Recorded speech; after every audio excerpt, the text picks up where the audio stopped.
Welcome to the world of science fiction Neon's Alien. Don't forget to like, subscribe, and tap the notification bell so you never miss a new story from Neon's Alien universe. The desert wind blew strong that night. The sky was full of stars, but there was no peace in the air. A large black slave transport ship floated above the sands, its engines humming like a monster's growl. The back hatch opened, and with a loud metallic sound, they threw her out. She hit the sand with a soft thud. She didn't scream. She didn't cry. She didn't even move. Her small alien body was weak, her skin pale blue and marked with scars. Her thin arms were tied, her legs bruised, and her face covered in dust. The slave traders had called her worthless, extra dead weight. Too weak to sell. Useless, one of them had said. Just toss her. Let the desert take her. Another had laughed. And that's what they did. The ship roared back into the sky, leaving her behind like garbage. The girl lay there silently. Her big glowing eyes stared at the stars. Her lips were dry. Her body was cold. She didn't know how long she had been on that ship. Days, weeks. She had been beaten, starved, and chained. No one had spoken kindly to her. No one had ever said her name. She didn't even remember it anymore. Her fingers twitched slightly. She wanted to move. She wanted to live. But her strength was gone. Her heart was slow. The sand felt like fire during the day and ice during the night. She was dying. A few miles away in a small metal shack built from old parts and scraps. A man worked under a dusty light. His name was Jace, a human scavenger who lived alone. He fixed broken machines and traded scrap for water and food. He had no friends. No family, only silence. But tonight, something was different. His scanner beeped. Movement outside? Jace put down his tools and looked at the screen. A weak life signal. Close by. Very weak. No one comes out here, he muttered. Must be a mistake. Still, he grabbed his cloak and stepped outside. The wind hit him hard, throwing sand into his face. He walked toward the signal, flashlight in hand. After a few minutes, he saw a shape in the sand. It looked like a small body. He ran. When he reached her, he stopped and stared. A girl. Not human. Young. Fragile. Barely breathing. She looked up at him, her eyes glowing faintly.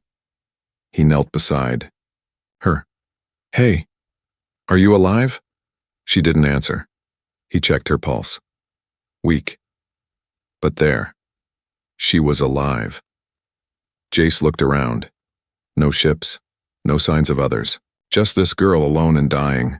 She's not gonna last long out here, he whispered. He picked her up gently. She was light, like carrying air. Her skin was cold as ice.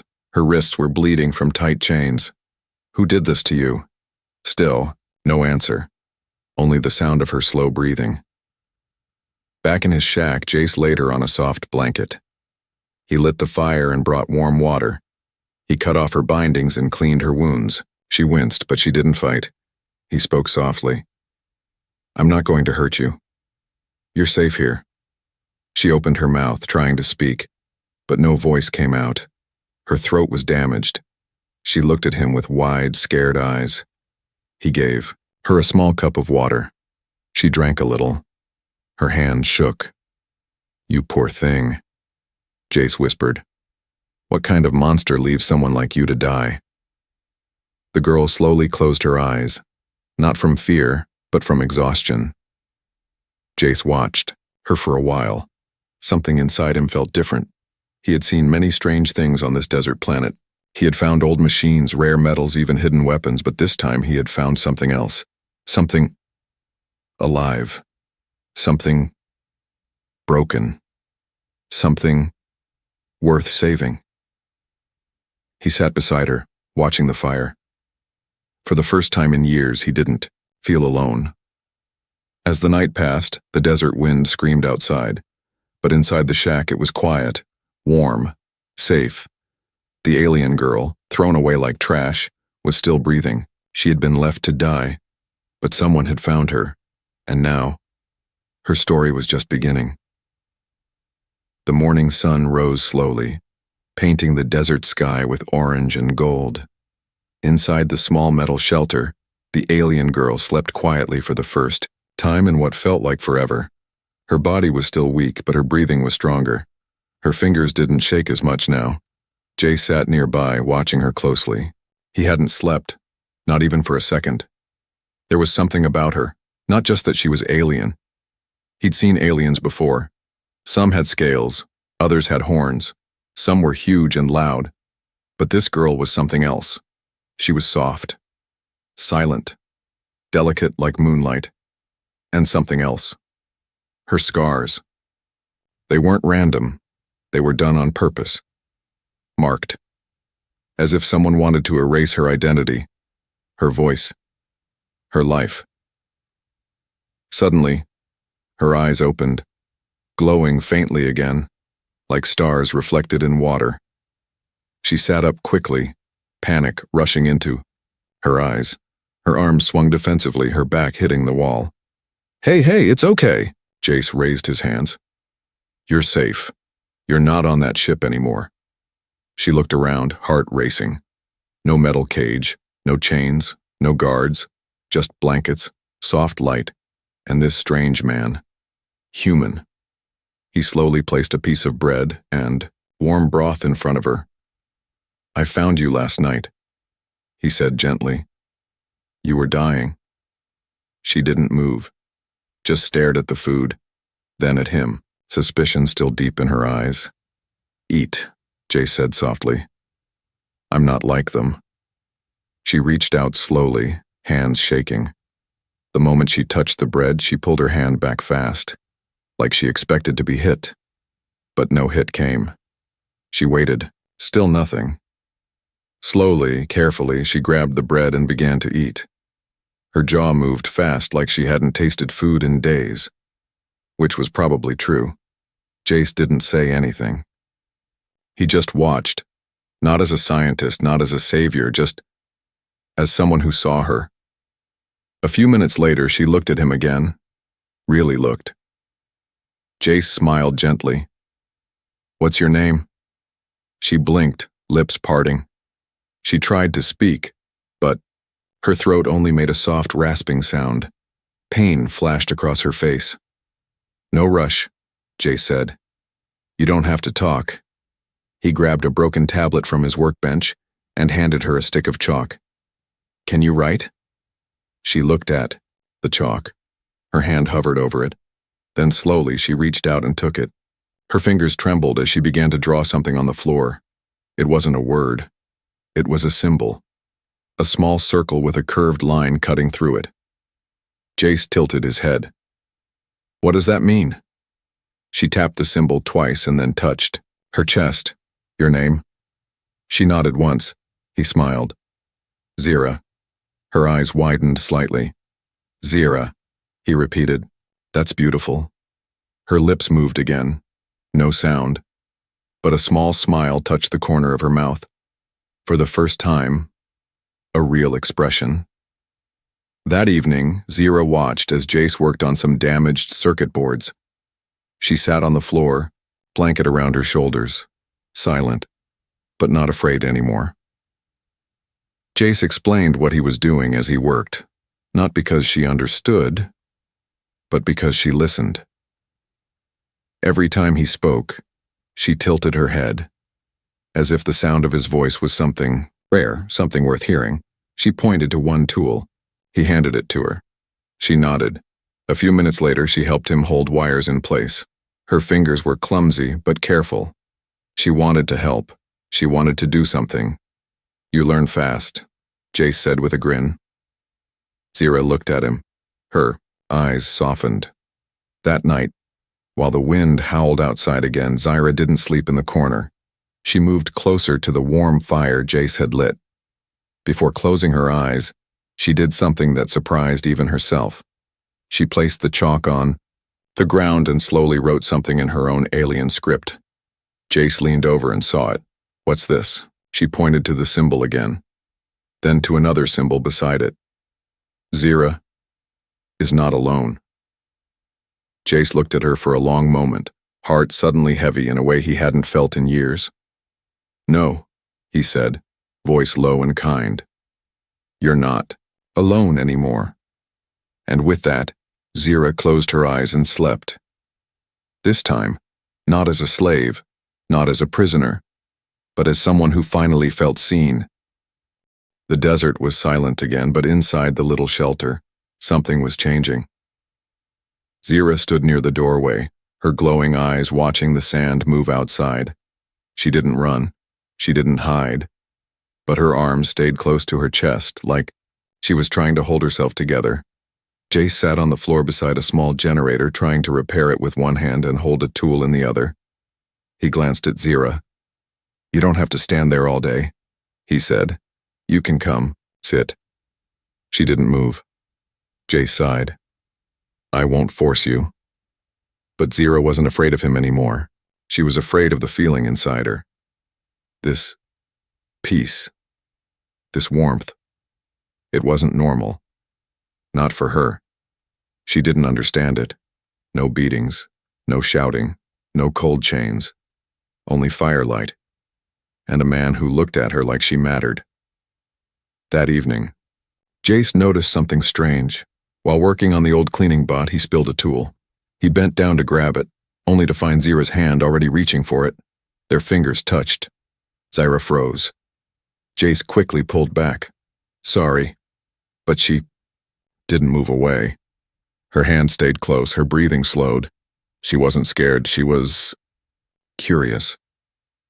That night she sat beside the fire again, this time closer. In the following days they started sharing little tasks. Jace taught Zira how to heat water without burning it. He showed her how to weld small metal joints and sort through spare parts. She picked it all up quickly. She couldn't speak, but she used her hands, drawing symbols, tapping objects, pointing.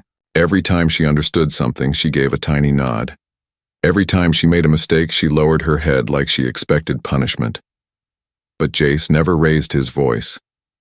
He only smiled and said, "Try again." And Zira did. Again and again. One afternoon, Zira accidentally dropped a heavy tool on her foot. She gasped in pain and fell to the ground. Her breathing became fast, panicked, like the fear was taking over. Jace rushed to her. "It's okay, you're okay." She pushed him away at first, shaking her head violently. Jace backed off. He raised both hands. "I'm not here to hurt you, I never will." Her eyes were wide, glowing brighter from fear. But then she saw something in his face. Something steady, kind, true. She touched her chest, then pointed at him. Then slowly, shakily, tapped her own head. Jace understood. She was asking, why? "Because," he said softly, "I used to be like you." Zira's eyes blinked. Once she looked confused. "I know what it's like. To be thrown away," Jace added. "To be left behind." Zira stared at him for a long time. She didn't understand all his words. But the pain in his voice? She felt it. And in that moment, something changed. She reached forward and placed her hand over his. Jace didn't move. He just smiled, his eyes soft. It was the first time Zira had ever touched someone without fear. That night, as the wind whispered outside, Zira didn't just sleep near the fire. She leaned against the wall.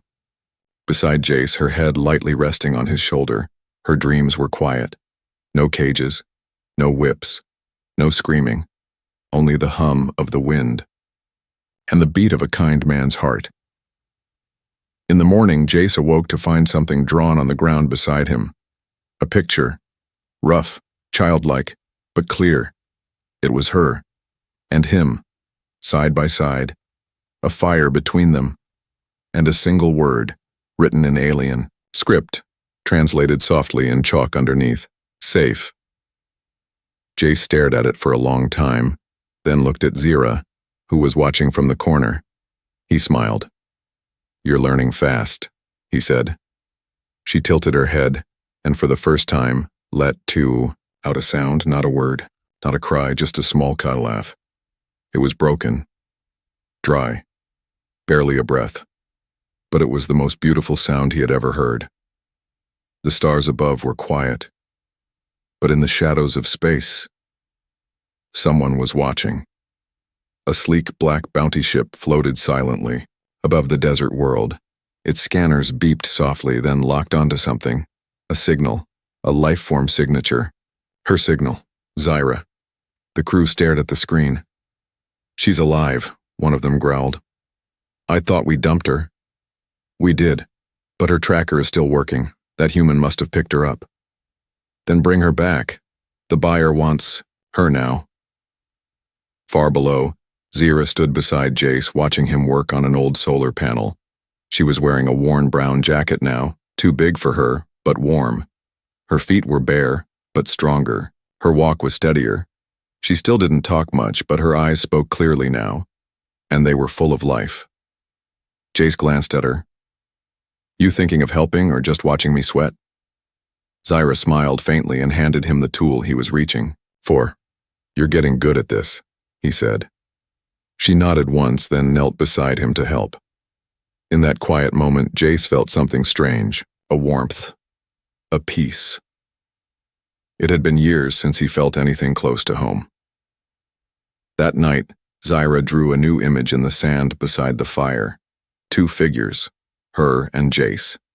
But this time, she drew something else, a starship above them, with chains. Jace frowned. "You had a dream?" She nodded. "About them?" Her hand gripped the chalk tightly. She tapped the chains hard, again and again, until the chalk snapped.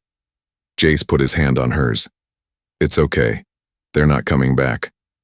But he didn't sound sure. Not anymore. The next day, Jace went outside to check the comm tower. He hadn't used it in weeks, just for scrap. But today, something was wrong. The screen blinked with a red light. "Incoming signal, high-level bounty." He pressed the display. A poster appeared, a photo of Zyra, dirty, bruised, and young. "Runaway asset, high value. Return alive. 50,000 units reward." Jace's chest tightened. His hand curled into a fist. She wasn't trash to them anymore. She was valuable. Maybe her rare blood, her genetics, or maybe someone realized what she really was. And now, they wanted her back. Jace rushed inside. Zyra was fixing small wires near the table. She looked up and tilted her head, sensing something was wrong. He didn't speak. He just showed her the bounty screen. Zyra's smile faded instantly. Her body stiffened. Her hands trembled. She stepped back from him just slightly. "No," Jace said quickly. "I'm not handing you over." She blinked, unsure. "I swear, I'm not like them." Zyra reached up and touched her throat, then made a cross motion over her chest. "I promise," Jace said again. "No one's taking you from here." That night, Jace worked without rest. He packed food, tools, water, old weapons. He reinforced the skimmer outside with armor plating made from scrap. Zyra didn't ask questions, she just helped. She didn't sleep, just sat near the door, waiting. At dawn, the sound came, a low, distant hum, getting louder. Jace grabbed the plasma blaster and looked outside. 2 ships, fast, armed. He looked back at Zyra. "It's time to go." They jumped into the skimmer and took off just as the first blaster shot hit the shelter, burning it to the ground. Sand flew everywhere, the sky cracked with fire. Zyra clutched the sidebar with one hand and gripped Jace's sleeve with the other. "Hold on," he shouted. She didn't cry. She didn't panic. She just looked at him. And in her eyes was one word: trust. They raced across the dunes, chased by fire. But even through the chaos, Jace felt a fire rise in his own chest. They weren't just running. They were surviving. Together. And he would protect her. Even if it meant facing hell itself. The desert exploded behind them. Jace didn't look back. He could hear the burning wreckage of his shelter, the place he had called home for years. Now, it was gone. turned to ash by bounty hunters chasing one scared alien girl. The skimmer's engine whined loudly as it sped across the dunes. Sand shot into the air like waves crashing. The sun was rising fast, but the air was cold. War chill, Zyra once called it in a drawing. The silence before more fire. Jace's hands were tight. On the controls. His jaw clenched, his eyes locked on the path ahead. Zyra sat behind him, holding tightly, her arms wrapped around his waist. She didn't speak. She couldn't. But she didn't have to. She trusted him, even now. Even through fire. Laser blasts exploded nearby, turning sand into flame. "We need cover," Jace shouted over the wind. Turned sharply, heading toward an old canyon he had once explored years ago, deep and narrow with twisting rock walls. The perfect place to hide. Zyra pointed ahead. Her glowing eyes saw something he didn't. Movement in the sky. "Another ship," Jace muttered. Zyra nodded. They were surrounded. As they entered the canyon, the skimmer began to shake. Warning lights blinked. A power line had taken damage. Jace swore under his breath. "We're losing energy." Zyra looked down at the panel and quickly pointed at a wire connection. She had seen Jace fix it before. He looked back. "You think you can—" She was already moving. Her small hands reached into the panel, twisting wires while holding onto the seat with her legs. The engine coughed, sputtered, then roared again. Jace grinned. "Nice work." Blaster fire followed them into the canyon. The ships above couldn't fit inside, but they sent drones, small, fast, and deadly. Zyra spotted one in the mirror, its red light blinking rapidly. Jace reached for the blaster mounted to the side. "Zyra, hold the wheel." She grabbed it, with both hands as he turned around and fired. Boom. One drone gone.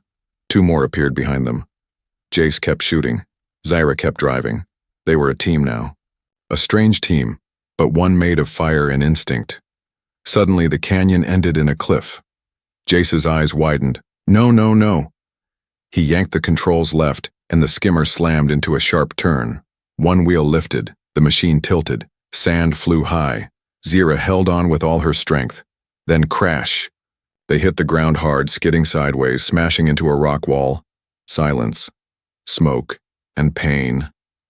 Jace coughed, pulling himself up. "Zyra?" She groaned and sat up slowly, covered in dust. She nodded weakly. "We're alive," he breathed out. Hooray, drones were gone. The ships above had lost them in the canyon maze. For now they were safe, but not for long. "We need shelter," Jace said. "Something underground. A cave, bunker, anything." Zyra pointed toward a dark crack in the rocks nearby. "You saw it?" She nodded. He smiled. "Lead the way." Inside the narrow entrance was a deep cave. Dry, cold, but hidden. Jace helped. Zyra inside and lit a small glow stick. They sat together in silence, their chests rising and falling with exhaustion. Zyra looked at her arm. A cut was bleeding. Jace gently took her hand and wrapped it with cloth. "I'm sorry," he whispered. "This is all my fault. I should have hidden your signal." Zyra shook her head slowly. She pointed to her chest, then to him. She didn't blame him. She was grateful. She pulled out a small metal plate from Jace's pack, a scrap she had drawn. On with chalk, she wiped it clean and drew something new, a flame and two people standing back to back inside it. Jace looked at the drawing. "That's us?" She nodded. "We survived the fire together." Her eyes were tired but fierce. She wasn't the weak girl they threw off that ship anymore.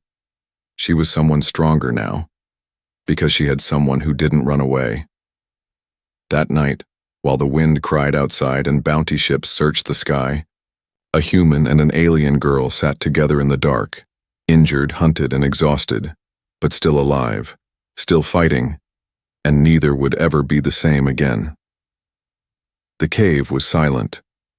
A soft light flickered from the small fire Jace had built using broken wires and battery heat packs. The shadows on the walls moved like ghosts, quiet and patient. Zira sat near the far corner, knees pulled to her chest. Her head rested gently against the rock wall. Her eyes were closed, but her mind was wide awake. Something was happening inside her, a strange warmth, a pull, a whisper. Jace was nearby, setting up a motion sensor near the cave's entrance. His body was bruised, one arm wrapped in cloth from the crash, but he still moved fast. He had to. If the bounty hunters found them again, there might not be another escape. He looked back at Zira. She hadn't spoken or drawn anything since they entered the cave. She was shaking now, small trembles through her body. He walked toward her. "Zira," he said softly. "Are you cold?" She opened her eyes. They were brighter than ever before, like they were lit from within. "I'll make a heat pack," Jay said, already opening his bag. But Zira didn't respond. Instead, she reached out and touched the wall beside her. The stone glowed, a deep soft blue just like her eyes. Jace froze. "What the?" Zira's hands were glowing now, faint like starlight. Lines of silver light ran up her arms like vines. Her breath became deeper, slower. Her hair seemed to move, even without wind. She wasn't scared. She looked peaceful. Jace stepped back, stunned. "Zira, what's happening to you?" She didn't speak, but she looked up at him, eyes full of fire and memory. Then she pointed to her chest, then the ground, then to her head. Jace understood. Something inside her had woken up. Something old. Something powerful. Her body had been hiding it, locked down, maybe by trauma or by fear. Now something had broken open, and she was changing. Suddenly, Zira groaned and held her head. The lights on her skin pulsed faster. Jace rushed to her. "It's okay, you're okay." Her hands slammed the ground and the earth shook. A low hum filled the cave.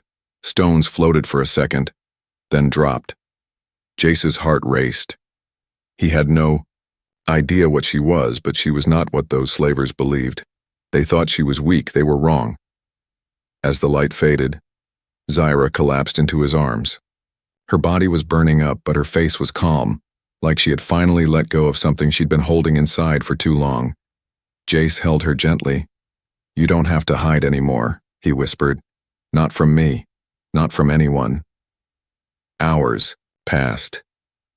Zira slept in a deep, healing rest. Jace watched over her, trying to understand what he had just seen. She had glowed, shaped light, moved stone. Was it magic? Was it tech? Was it just her kind? He didn't know, but he did know one thing. She was special, and they knew it too. That's why they wanted her back. But he wasn't going to let them. When Zira woke up, she looked stronger. Her skin was still soft and pale, but the bruises had faded. Her limbs moved more freely. She stood. Jace stood with her. He watched carefully. "Do you feel okay?" She nodded slowly, then stepped outside the cave entrance. Jace followed. The sun was rising over the cliffs. Zira lifted her hand. The wind changed. A swirl of air moved around her fingers like a ribbon. She moved her hand, and the air obeyed. Not like a weapon, but like a friend, a part of her. Jace let out a long breath. "You've been hiding this all your life, haven't you?" Zira nodded. He looked into her eyes. "Why?" She hesitated, then picked up a small rock. On it, she drew 2 stick figures, one small, one tall. The small one was surrounded by chains. The tall one had a weapon. She pointed to the small figure, herself, then to the weaponed one, the ones who hurt her. Then, she drew a third figure, someone without chains. She tapped it twice. That's who she wanted to be now. Jace smiled. "You already are." From that moment on, Zira changed. She no longer stayed behind. She walked beside Jace now. She still didn't speak, but her presence said enough. "I'm not just something to be saved. I am someone who can save. And as they continued their journey, across the desert cliffs, Jace knew the girl they threw away had become the one thing the galaxy would regret losing. The stars were fading from the sky. A new day was beginning on the edge of the desert world. The wind had quieted. The fire had gone out. But something brighter than both was rising inside Zira. She was no longer the silent girl who had been thrown away. She was standing tall now, shoulders back, eyes glowing softly, scars fading like smoke. The light inside her had finally stopped hiding. Jace stood beside her on the cliff, arms crossed, looking out at the sand. He didn't say much. He didn't need to. They both knew what came next. A ship appeared in the distance. Sleek, white, royal. It was not a slaver ship. It was Zira's people. They had come. The bounty had been canceled. Someone important had discovered she was alive and awakened. They weren't hunting her anymore. They were asking her to return. And she could. With one word, she could leave this dry, broken planet behind. No more sleeping on cave floors, no more running, no more hiding, but she didn't move. A woman stepped out of the ship. Tall, regal. Same skin color, same glowing eyes. Her name was Elin, Zira's aunt. A leader of their kind. Zira, she said, her voice gentle. You've survived what no one else could. You've come back to us. Let us take you home. Zira stepped forward slowly. Elin reached out to her, but Zira didn't take her hand. She turned and looked at Jace. He stood still, trying to hide the sadness in his face.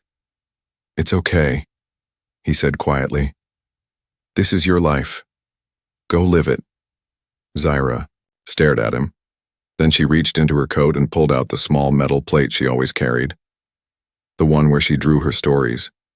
She drew a symbol. 2 people. A fire. A shelter. Then she drew a third shape, a circle around them. A home. She turned to Elin and held up the plate. Elin understood instantly. She doesn't want to return as a survivor, Elin whispered. She wants to return when she's ready, as herself. Zira nodded slowly, then pointed to Jace. Not a master, not a guard, not even a savior, but her person. Jace's eyes widened slightly. You're staying? Zira stepped beside him, took his hand, held it, then pressed it gently to her chest. His fingers felt her heartbeat and something else. Light. A warmth that pulsed under her skin. You're sure? He asked. She nodded once. With that, Elin smiled faintly. Then I will not stop you. When you're ready to return, Zira, our doors will open for you. Until then, live well. And the ship left without her. Later that evening, Jace and Zira sat outside their new camp. The bounty hunters were gone. Her people had left peacefully. The desert felt like theirs again. He passed her a warm drink, and she accepted it with a soft smile. You know, he said, I never expected my life to end up like this. Zira tilted her head. Jace chuckled.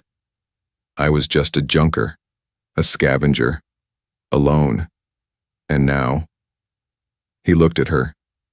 You're the best thing I've ever found. Zira pulled out her chalk. She drew a heart. Not perfect, a bit messy. Then she pointed to herself and to him, then circled them both in light. Jace leaned back and let out a soft breath. Yeah, he said. That's exactly what it feels like. The stars rose again. But this time, they didn't feel cold. They felt like witnesses to a story not of war or ownership or chains, but of healing, of hope, of a girl once thrown away, and the man who saw her as something priceless. And when she had the chance to leave, she chose to stay.